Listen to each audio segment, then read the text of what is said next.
আসসালামু আলাইকুম। শুরু করছি আমৃত ভালোবাসি তোকে পর্ব ৩১। লিখেছেন সালমা চৌধুরী। চৈত্রের উত্তপ্ত আবহে নগর যেন মরুভূমিতে পরিণত হয়েছে। শহর জুড়ে বৃষ্টির জন্য হাহাকার। আরবের শীতলতার আচ্ছন্দনে আচ্ছাদিত আবির, তবুও গাত্র ঘেমে নাজেহাল অবস্থা। পূর্বের তুলনায় কয়েক ডিগ্রি সেলসিয়াস তাপমাত্রা বেড়েছে।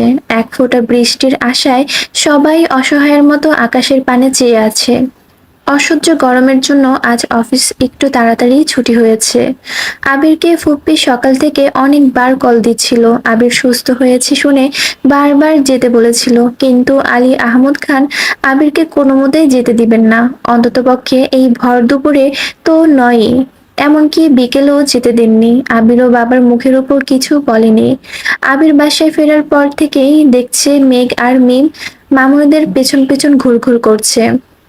মামুনিরা বারবার বারণ করছে দেখে আবির এগিয়ে গিয়ে শুধালো, কি হয়েছে তোদের? মিম চট করে বলল, ফুপি কল দিয়েছিল, আমাদেরকে বাসায় যেতে বলেছে, কিন্তু আম্মুরা তো যেতেই দিচ্ছে না। আবিরের কপালে কয়েক রস্ত ভাঁজ পড়েছে। উদ্বিগ্ন কণ্ঠে বলল, ফুপ্পি সকাল থেকে আমাকেও বারবার কল দিচ্ছেন, কোনো সমস্যা হলো কি না? আবির ফের জিজ্ঞেস করলো, মামুনি তোমাদের কিছু বলেছে? তেমন কিছু বলেনি, শুধু বলেছে তোরা যেন রাতে ওখানে খাওয়া দাওয়া করিস। তোমাদের কিছু বলেনি?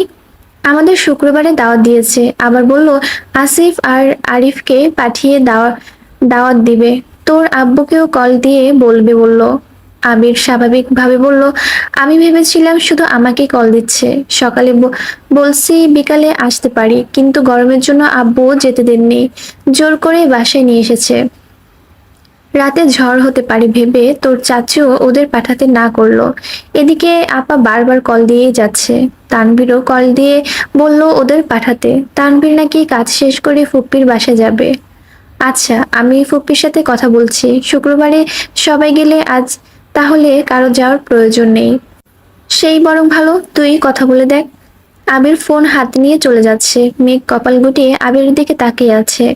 আবির একটু দূরে যেতেই মেঘ দ্রুত আবিরের কাছে গিয়ে হাতে চিমটি কাটলো। আবির তাকাতেই মেঘ ফোঁস করে শ্বাস ছেড়ে তাকালো। মেঘের চোখের পাপড়ি ঘন ঘন কাঁপছে। হালিমা খান, আকলিমা খান আর মিম তিনজনই নজরই মেঘের দিকে। মেঘ তড়িঘড়ি করে আবিরের থেকে কিছুটা দূরে সরে দাঁড়ালো। মেঘ চোখ মুখ গুটিয়ে কিছু একটা বোঝাতে চাচ্ছে। মেঘের ইশারা বোঝানোর কথা আবিরের বোধগম্য হলো না। পরপর দুবার ভ্রু নাচিয়ে নিঃশব্দে প্রশ্ন ছুড়ে দিল। মেঘ চাপা সুরে বিড়বিড় করে বলল, আজ আইরিনের জন্মদিন, সে বায়না ধরেছে আজ আমাদের নিজে হাতে রান্না করে খাওয়াবে। তার জন্য ফুপি বারবার কল দিচ্ছেন। আবির মৃদু সুরে প্রশ্ন করলো, তোকে কে বলেছে? জান্নাত আপু। আচ্ছা আচ্ছা, দেখছি কি করা যায়। আবির আলী আহমদ খানের রুমে চলে গেছে। মেঘকে ডেকে আকলিমা খান জিজ্ঞেস করলেন, আবিরকে কি বলেছিস? মেঘ হাসি মুখে বলল, দেখো কাকিয়া, ফুপ্পিরা সবাই আমাদের বাসায় আসছে, খাওয়া দাওয়া করেছে, সারাদিন সময় দিয়েছে। প্রথমবার ফুপ্পি আমাদের যেতে বলেছে, আমাদেরকে যাওয়া উচিত না বলো? অবশ্যই উচিত, কিন্তু তোর আব্বু যে না করে গেল। আমির ভাই বড় আব্বুর সাথে কথা বলতে গেছেন, দেখবা বড় আব্বু রাজি হয়ে গেছে। তখন আব্বু আর কিছুই বলতে পারবে না। আকলিমা খান হেসে বললেন, তোদের মাথায় সারাক্ষণ শুধু দুষ্টু বুদ্ধি ঘুরে, তাই না? মেঘ আর মিম দুজনেই হাসছে। এর মধ্যে আবির বেরিয়ে এসে বলল, হাসাহাসি রেখে এখন রেডি হতে যা, কিছুক্ষণের মধ্যেই বের হতে হবে। হালিমা খান প্রশ্ন করলেন, আবির তুই কি বাসা চিনিস? আচমকা এমন প্রশ্নে আবির থতমত খেল, নীরবে ঢোক গিলল। মেঘ শান্ত সুরে বলল, আজকাল বাড়িঘর চিনতে হয় না আম্মু, বুঝছো? ফোন নাম্বার আছে, গুগল ম্যাপ আছে, কোনো না কোনোভাবে চলে যাওয়া যাবে। হালিমা খান আর আর কিছু বললেন না। মেঘ মিম আর আদিকে উদ্দেশ্য করে বলল, চল চল, রেডি হতে হবে। আদি আমতা আমতা করে বলল, আমি আম্মুকে ছাড়া যাব না, তোমরা যাও। মেঘ কপাল গুটিয়ে বলল, তুই কবে বড় হবি? মিম চল, আমরা যাই। আবিরের সহজ স্বীকারোক্তি, তোরা রেডি হয়ে আমাকে ডাকিস। ঠিক আছে। মেঘ আর মিম দুজনেই রুমে চলে গেছে। কিছুক্ষণের মধ্যেই মেঘ রেডি হয়ে গেছে। যথারীতি আবিরকে আর মিম দরজা থেকে ডেকে নিচে চলে এসেছে। আবিরও রেডি হয়ে নিচে আসছে। মিম এখনো নামছে না দেখে মেঘ আবিরের ভয়ে চিল্লিয়ে উঠল, এই মিম তাড়াতাড়ি আয়। মিম রুম থেকে বেরিয়ে আসছে। পরনে বাসার জামা দেখে মেঘ রাগে কণ্ঠে বলল, এতক্ষণও তুই রেডি হসনি? আবির ভারী কণ্ঠে জিজ্ঞেস করলো, এখনো রেডি হসনি কেন? মিম মাথা নিচু করে বলল, তোমরা যাও, আমি যাব না। আবির প্রশ্ন করলো, যাবি না কেন? আমরা অপেক্ষা করছি, যা রেডি হয়ে আয়। মিম চাপা সুরে বলল, আমার যেতে ইচ্ছে করছে না, আমি যাব না। আকলিমা খান রেগে কটকট করে বললেন, এতক্ষণ তো যাওয়ার জন্য দুই বোন বাড়ি মাথায় তুলে ফেলেছিস, এখন কি হলো? আবির মেঘের দিকে তাকিয়ে প্রশ্ন করলো, তুই কিছু বলেছিস? মেঘ থতমত খেয়ে কণ্ঠে বলল, না, আমি কিছুই বলিনি। মেঘ মিমকে উদ্দেশ্য করে বলল, এই মিম, কি হয়েছে তোর? চল না যাই, অনেক মজা হবে। আপু তোমরা যাও প্লিজ, আমার ভালো লাগছে না। আকলিমা খান কিছুটা রেগে বললেন, থাক, ওরে আর তেল মারতে হবে না, তোরাই বরং যা। আবির গাড়ির চাবি মামনিকে দিয়ে বলল, দুজন গেলে গাড়ি নেওয়ার তো কোনো প্রয়োজন নেই, চাবিটা রেখে দাও। আবির গাড়ি নিয়ে যা, তোর আব্বু বা চাচু শুনলে রাগ করবে। আবির গম্ভীর কণ্ঠে জবাব দিল, ফুপিদের বাসা পর্যন্ত গাড়ি নাও যেতে পারে। আবির বেরিয়ে গেছে। মেঘ কিছুক্ষণ দাঁড়িয়েও নিজেও ছুটল। মিম মুচকি হেসে দরজার পানে তাকিয়ে মনে মনে বলল, তোমাদের দুজনের মাঝে আমি কাবাবের হাড্ডি হতে চাই না। আবির রিকশা ডেকে নিজে উঠে পরপর হাত বাড়িয়ে মেঘকে উঠালো। মেঘ ঘাড় ফিরিয়ে আবিরের দিকে তাকিয়ে আছে, দৃষ্টি তার নিরটে। পাশাপাশি বসাতে আবিরের হাতের সাথে বারবার ধাক্কা লাগছিল। অজান্তেই মেঘের বুকের বাম পাশের ব্যথা অনুভব হলো। আবিরের সংস্পর্শ পেয়ে মেঘের মন কল্পনায় ভাসতে করেছে। আবির তাকাতেই সরাসরি মেঘের চোখে নজর পড়ল। মেঘের গভীর চাউনি, রাস্তার পাশের কৃত্রিম আলোতে আবিরের কাদম্বিনীকে অতিও মায়াবী লাগছে। আবির টেনে হিচড়ে দৃষ্টি সরালো। এই চোখে বেশিক্ষণ তাকিয়ে থাকলে আবির নিজের উপর নিয়ন্ত্রণ হারিয়ে ফেলে। অন্য জগতে পাড়ি জমাতে ইচ্ছে করে, প্রায় অনেকটা পথ অতিক্রম করে ফেলেছে, অথচ মেঘ ঘুরেই আটকে আছে। অবশেষে আবির গলা খাকারি দিয়ে ধীর কণ্ঠে প্রশ্ন করলো, আইরিনের জন্য কি নিব? আবিরের কণ্ঠ শুনে মেঘ চমকে ওঠে। রিকশার গতি আর নিজেকে একসঙ্গে সামাল দিতে না পেরে নড়ে ওঠে। আবির তৎক্ষণাৎ বাম হাতে মেঘের কাঁধে হাত রেখে স্বাভাবিক কণ্ঠে প্রশ্ন করলো, ঠিক আছিস? হ্যাঁ। আইরিনের জন্য কি নিব?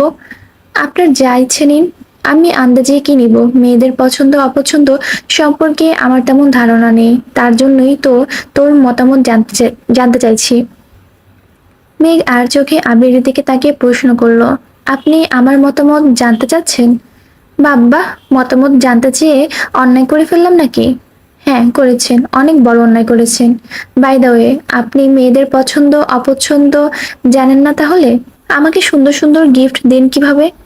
তুই সবকিছু নিজের সঙ্গে তুলনা করিস কেন বুঝলাম না। তোকে কিছু দিতে গেলে আমার একবারের জন্য ভাবতে হয় না। আমি কনফিডেন্টলি বলতে পারি, আমার দেওয়া 20 টাকার একটা গোলাপ কিংবা 20,000 টাকার দামের কোনো গিফট দুটার তোর কাছে সমান গুরুত্বপূর্ণ। বাকিদের ক্ষেত্রে আমি তা পারবো না। মেঘ বিপুল চোখে তাকিয়ে মনে মনে আওড়ালো, এই কনফিডেন্সটা নিয়ে আমার প্রপোজ করতে পারেন না?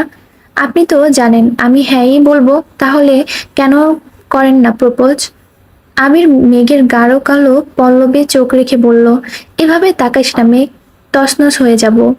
মেঘ সঙ্গে সঙ্গে চোখ নামিয়ে নিল। আবির ভাই নামক অসুখটা ইদানিং মেঘকে আষ্টে পৃষ্ঠে ধরেছে। আবিরের বলা কথা আচরণ সবতেই অন্যরকম মাধুর্যতা মিশ্রিত।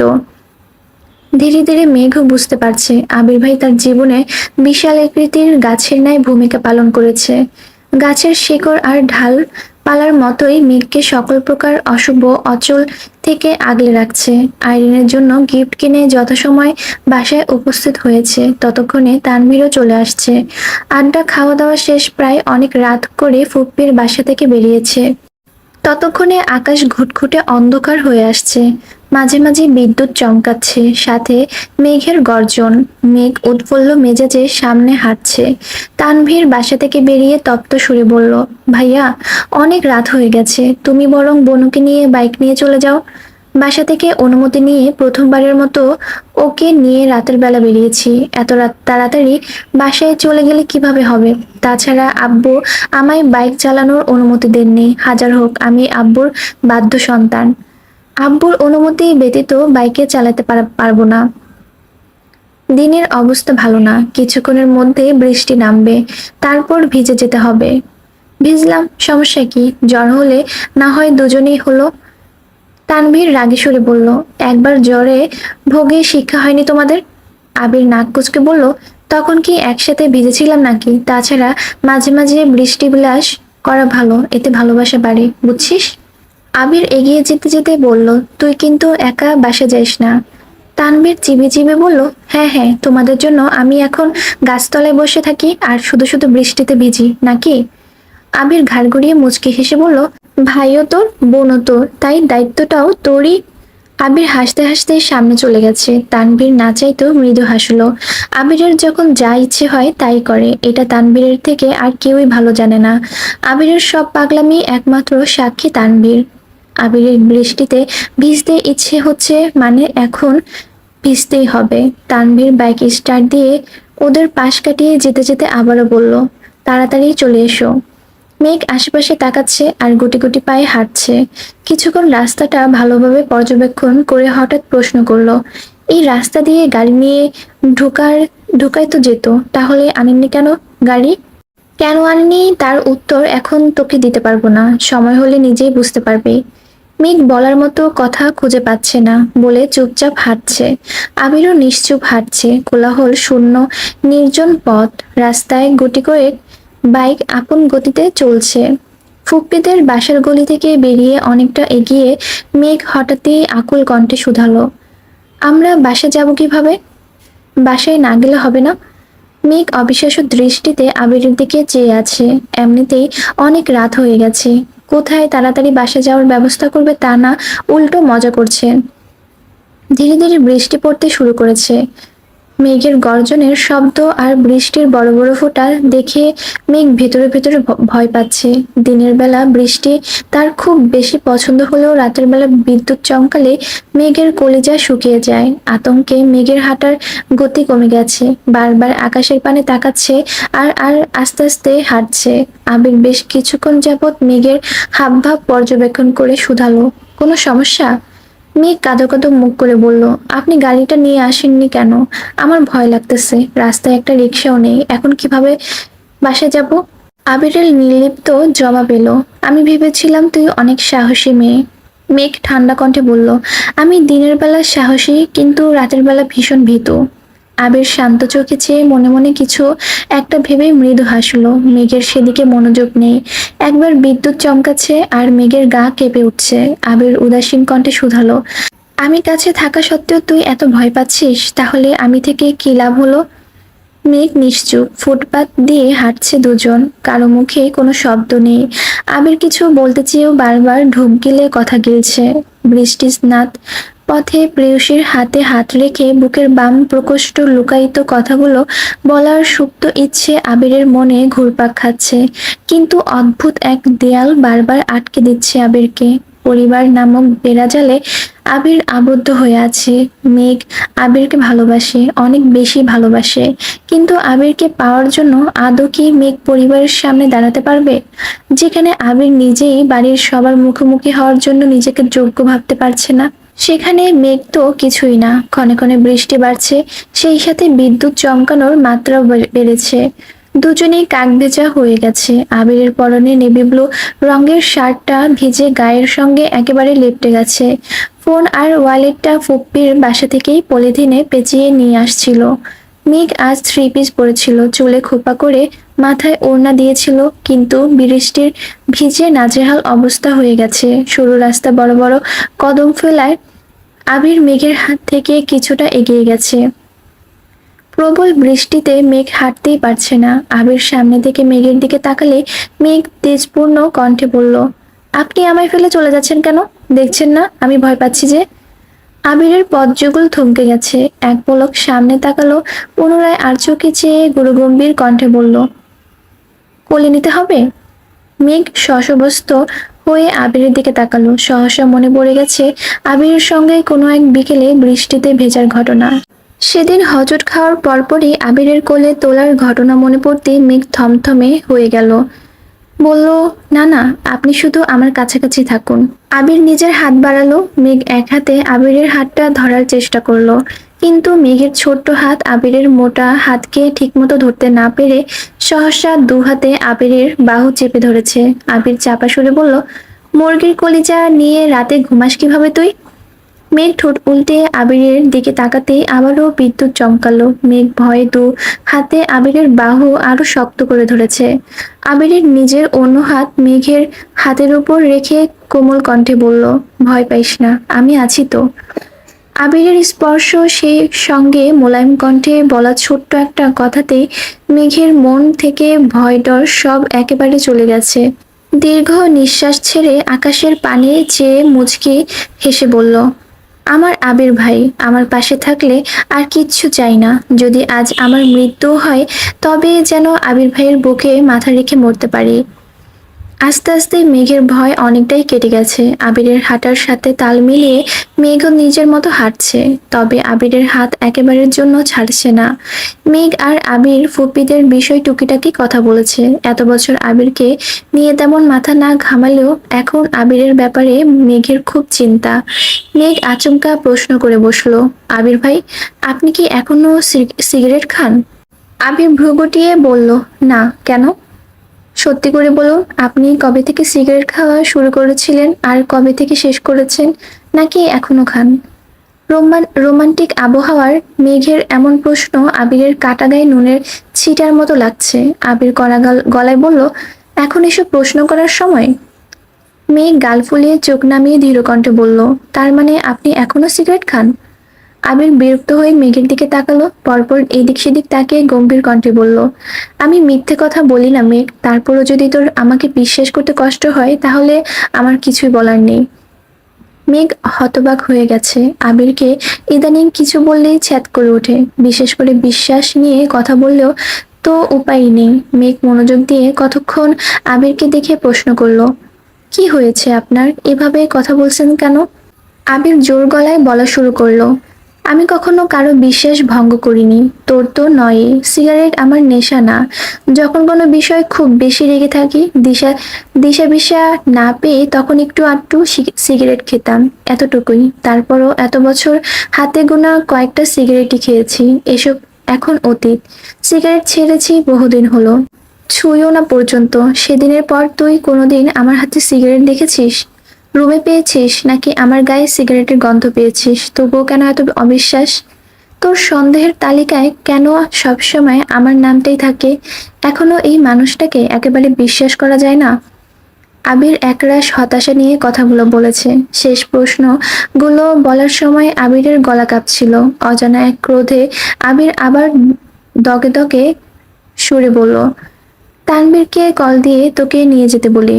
মেঘ আর্তনাদ করে উঠল, কেন?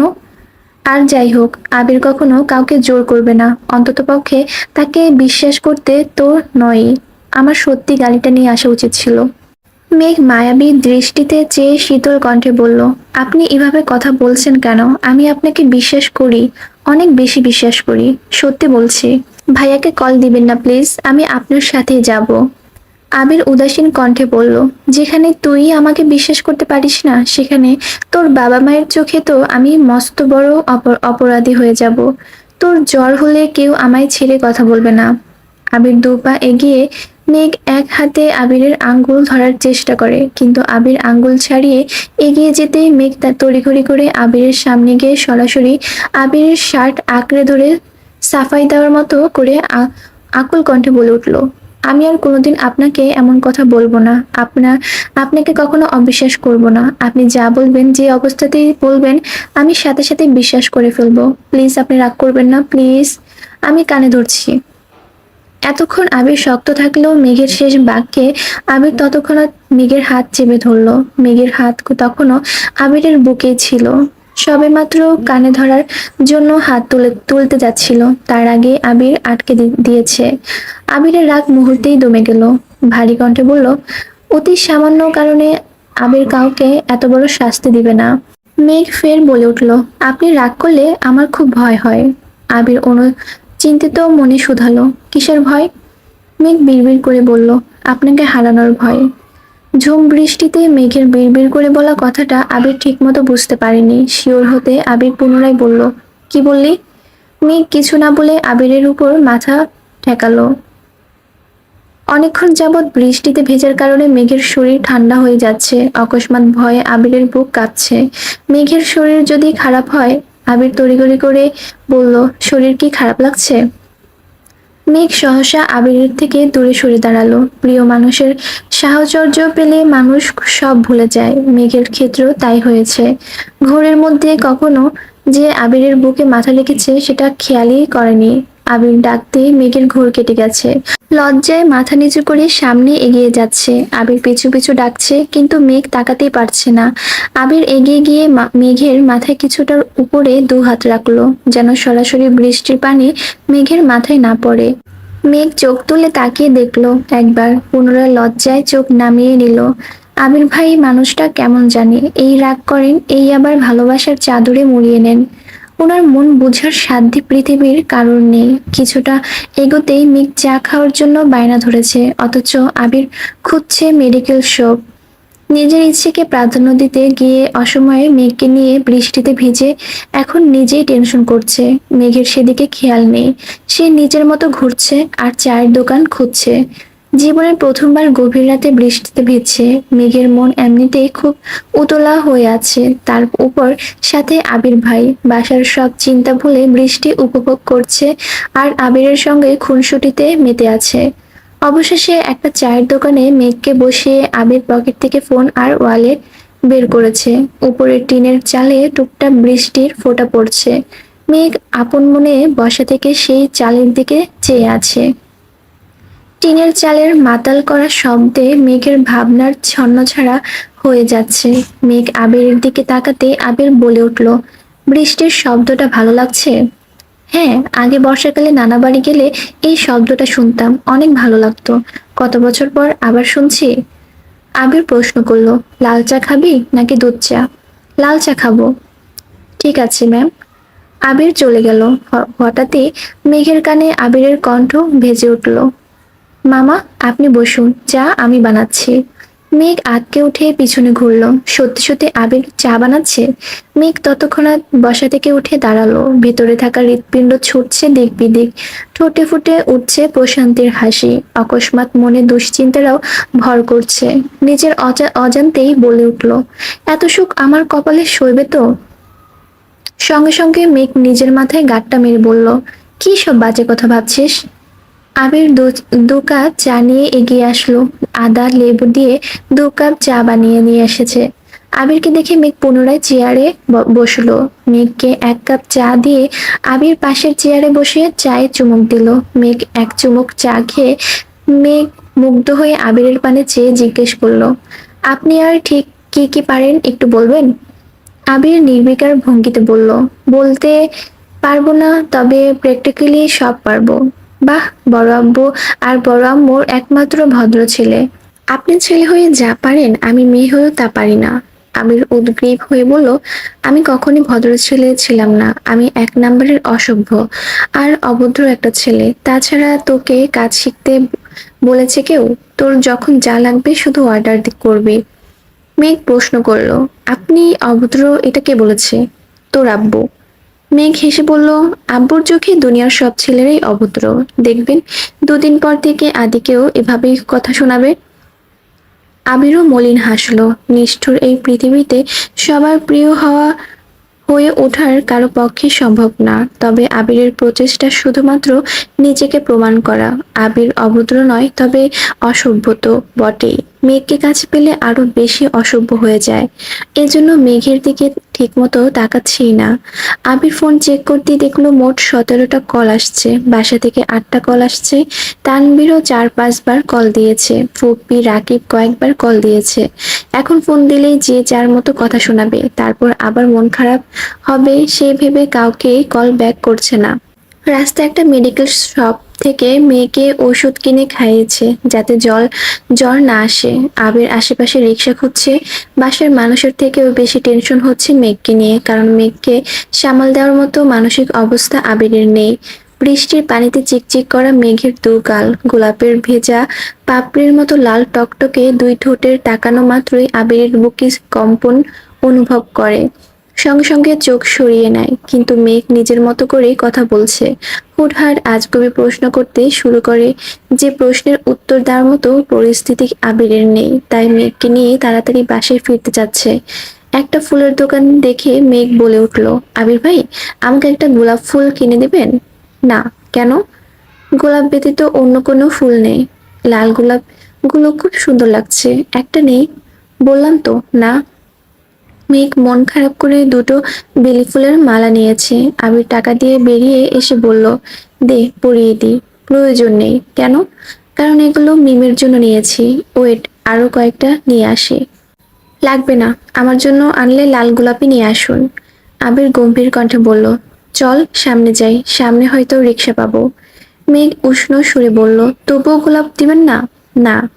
মেঘ রাগে ফুঁসতে ফুঁসতে চলে যাচ্ছে। বৃষ্টি কমে এসেছে, তবে গাছ থেকে এখনো টুপটুপ করে পানি পড়ছে। আবির মেঘের গমনপথে চেয়ে ভারী কণ্ঠে বলল, যেই ফুল তোকে অন্য কোনো ছেলে দিতে চেয়েছিল, সেই ফুল আমার চোখে বিষের মতো।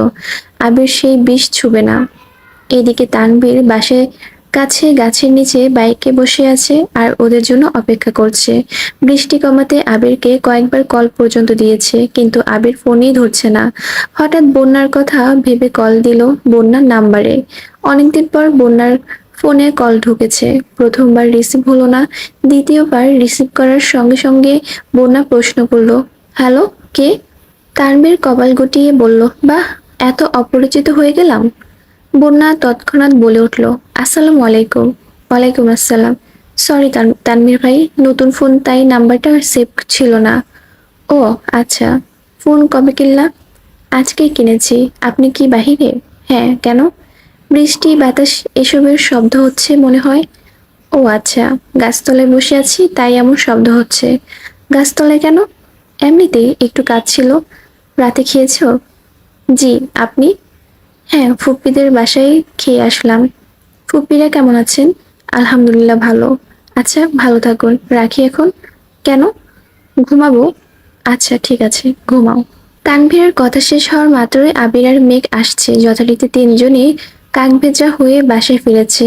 রাত 11টার উপরে বেজে গেছে, অথচ তিন ভাই সোফায় বসে আছে। কাঠগোড়া গোড়ায় মেঘ, আবির আর তানভীর।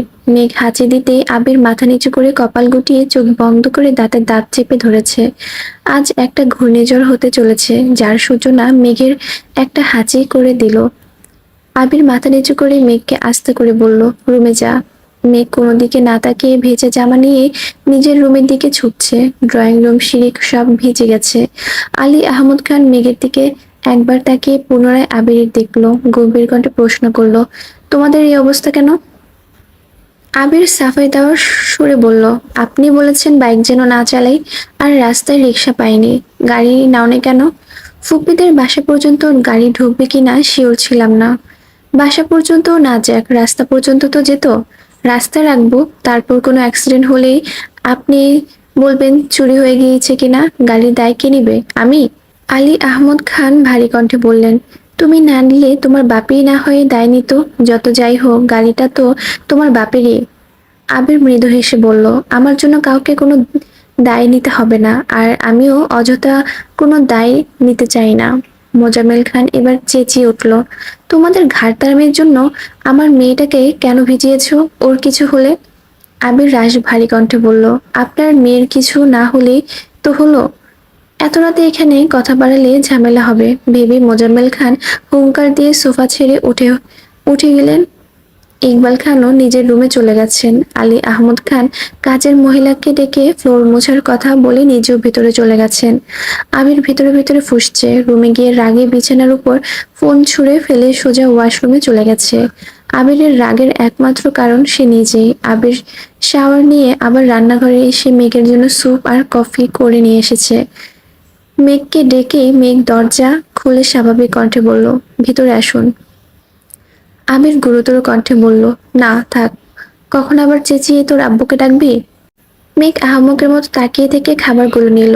আবির সঙ্গে সঙ্গে চলে গেছে। তানভীর ফ্রেশ হয়ে আবিরের রুমে আসছে, মূলত মিনহাজের ব্যাপারে কথা বলতে এসেছে। আবিরের অ্যাক্সিডেন্টের পর থেকে মেঘের মতো আবিরও ওদের ব্যাপারে মাথা ঘামায় না। তানভীরকে প্রথম এক দুবার জিজ্ঞেস করলো, এরপর থেকে একবারও জন্য তাদের কথা জিজ্ঞেস করেনি। তানভীর আজ নিজ থেকেই কথা বলতে আসছে। আজ শুক্রবার, ফুপ্পির বাসাতে আজকে সবার দাওয়াত। নামাজের পরেই সবাই রওনা দিয়েছে। আবির, তানভীররা মেঘ, মিম, আদি ইকবাল খানের গাড়িতে যাচ্ছে, বাকিরা আলী আহমদ খানের গাড়িতে। আরিফ আর আসিফ দুজনেই গলির মোড় থেকে ওনাদের এগিয়ে নিয়ে গেছে। মিম আরিফকে দেখে বড় করে ভেঙচি কাটলো। আত্মীয়তার সম্পর্কে খাতিরে আরিফ মৃদুভাবে হাসলো। মেঘ মিমকে সারাদিন সামলে রেখেছে, যেন কোনোভাবেই কোনো অঘটন না ঘটে। খাওয়া দাওয়ার পর্ব শেষ করে বিকেলের দিকে বাসার উদ্দেশ্যে রওনা দিয়েছে। আগামী পরশু থেকে রমজান শুরু, তাই ফুপ্পির জোরাজুলিতে আজ সবাইকে আসতে হলো। ফুপ্পির সাথে সবারই খুব ফরমাল সম্পর্ক। আবিররা ফুপ্পিকে যতটা আপন করে নিয়েছে, বড় ঠিক ততটা পারছে না।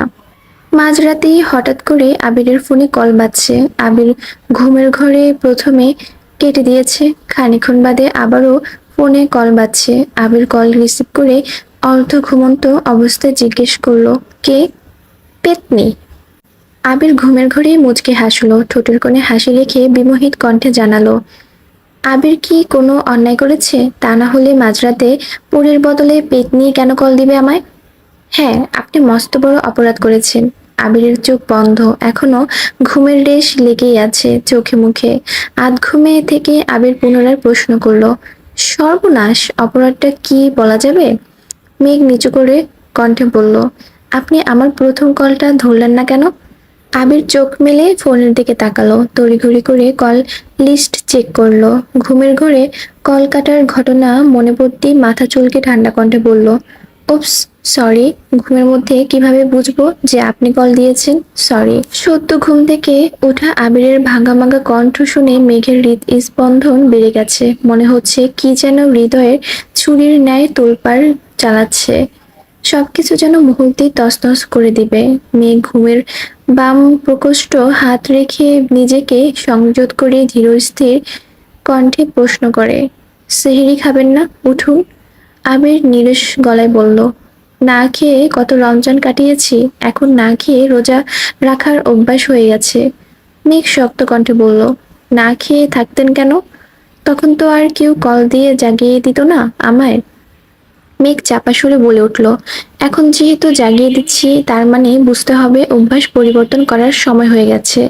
তাড়াতাড়ি উঠুন, আমি রাখছি। আবির তপ্ত সুরে ডাকলো, মেঘ। জি। নিজেকে সবকিছুতে জড়িয়ে রাখিস, কোনো একটাকে কেন্দ্র করে চললে পরবর্তীতে তার ব্যথাটা সহ্য করতে পারবি না। মেঘ কপাল গুটিয়ে গম্ভীর কণ্ঠে শুধালো, রাত বিরেতে এসব কি কথা বলছেন? উঠবেন নাকি উঠবেন না বলুন। আরে বাবা, এখনই উঠছি, হাত মুখটা ধুয়ে আসছি। ওকে। মেঘ কল কেটে তাড়াতাড়ি নিচে আসছে, ততক্ষণে টেবিলে খাবার রেডি। প্রথম রোজা বলে আজ আদিও উঠেছে। আবির হাত মুখ ধুয়ে কিছুক্ষণের মধ্যেই নিচে আসছে। আসার সময় তানভীরকেও ডেকে নিয়ে আসছে। মেঘের বিপরীত বসতে বসতে আবির অল্প করে ভ্রু নাচালো। মেঘ অপ্রক্ষর হেসে চিবুক নিমিয়ে নিল। খাওয়া শেষে যে যার মতো রুমে চলে গেছে। আবির নামাজে যাওয়ার জন্য রেডি হচ্ছে। মেঘ রেস্ট নেওয়ার জন্য একটু শুয়েছে। বন্যাকে নেটে দেখে সঙ্গে সঙ্গে কল দিল। বন্যা কল রিসিভ করা মাত্রই মেঘ বলে উঠল, আসসালামু আলাইকুম। সেহরি খেয়েছো জানো? মাত্রই খেয়ে আসলাম। তুমি খেয়েছো বেবি? হ্যাঁ খেয়েছি, এখন রেস্ট নিচ্ছি। বন্যা ঠান্ডার সুরে বলল, সাবধান, রোজা রমজানের দিন, দিনের বেলা মনকে সংযত রাখিস। আবির ভাইয়াকে ঢ্যাপ ঢ্যাপ করে দেখিস না, আর ওনাকে নিয়ে বেশিও ভাবিস না। মেঘ স্বাভাবিক কণ্ঠে বলল, ওনার ওনাকে দেখবো কিভাবে? উনি সারাদিন অফিসেই থাকবেন। আচ্ছা, একটা কথা বলি। কি? আমি যদি রোজা রেখে পাঞ্জাবি বা টি শার্ট পেইন্ট করি, তাহলে কি আমার রোজা হালকা হয়ে যাবে? বন্যা হাসতে হাসতে বলল, হ্যাঁ হয়ে যাবে, কারণ তুই রং করতে করতে আবির ভাইয়ার কথা ভাববি, তাই দিনের বেলা জামা কাপড়ের দিকে ভুলেও তাকাবি না, বুঝলি? আচ্ছা ঠিক আছে, নামাজের সময় হয়ে যাচ্ছে, রাখছি। বন্যা কল কাটতেই দেখলো তানবীরের আইডি থেকে মেসেজ আসছে, ছোট করে লেখা, সেহরি খেয়েছো? বন্যা উত্তর দিল, জি আলহামদুলিল্লাহ, আপনি খেয়েছেন? হ্যাঁ।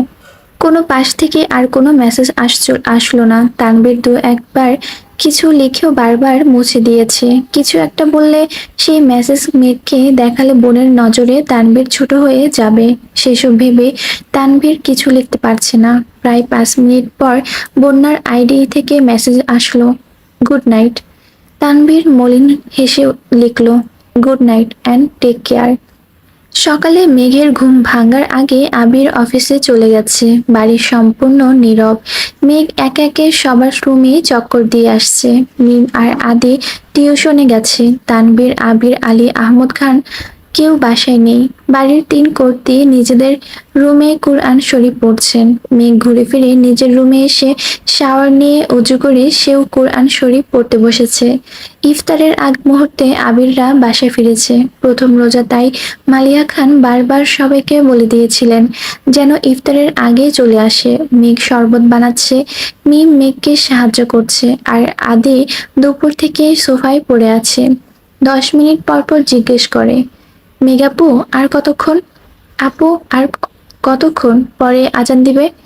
মেঘ আর মিম আদিকে বুঝিয়ে রাখতে রাখতে নিজেরাই ক্লান্ত হয়ে গেছে। আদি এই যে সোফায় শুয়েছিল আর উঠতেই পারছে না। আবির ইফতারের আগে আগে এসে আদিকে কোলে করে চেয়ারে নিয়ে বসেছে। চেয়ারে বসেও আদি হেলে পড়ে যাচ্ছে। আদির অবস্থা দেখে মিম মিটিমিটি হাসছিল। আলী আহমদ খান ভারী কণ্ঠে বললেন, এভাবে হেসো না, এমন দিন সবাই পার করে এসেছে। সঙ্গে সঙ্গে মিমের হাসি থেমে গেছে। চুপচাপ ইফতার করতে বসে পড়েছে। মেঘ দাঁড়িয়ে দাঁড়িয়ে শরবতে একটু পরপর চিনি দিচ্ছে। প্রথমবারের মতো শরবত বানানোর দায়িত্ব মেঘ নিয়েছে। যদি ঠিকঠাক না হয় তাহলে বাড়ির সবার সামনে নাক কাটা যাবে, এজন্য আরো বেশি ভয় পাচ্ছে। আবারও চিনি দিতে যাবে, তখনই আবির মৃদুস্বরে বলল, আর কত চিনি দিবি? থাম এবার। তোর চিনি দেওয়া দেখে একদিনই সবার ডায়াবেটিস হয়ে যাবে। মেঘ কপাল গুটিয়ে তাকালো, কিন্তু কিছু বলল না। তানবীর বলে উঠল, প্রথমবার শরবত বানাচ্ছে তো, তাই এই অবস্থা। সপ্তাহ খানেক বানালেই অভ্যাস হয়ে যাবে। আকলিমা খান রান্নাঘর থেকে আসতে আস্তে আস্তে প্রশ্ন করলেন, তানবীর, সবসময় তো তুমি শরবত বানাও, এবার দায়িত্ব মেঘকে দিয়েছো কেন? তানভীর মুচকি হাসলো আর বলল, সবসময় আমার শরবত খেয়েছো, এবার আমার বোনের হাতের শরবত খাবে, সমস্যা কি? এই রমজান যেমন স্পেশাল, তেমন শরবতটাও স্পেশাল হবে। রমজান স্পেশাল কেন? বারে, কত বছর পর ভাইয়ার সাথে রমজান পালন করছি, তাছাড়া আমাদের ফুপ্পিকে পেয়েছি, স্পেশাল হবে না? হ্যাঁ, অবশ্যই।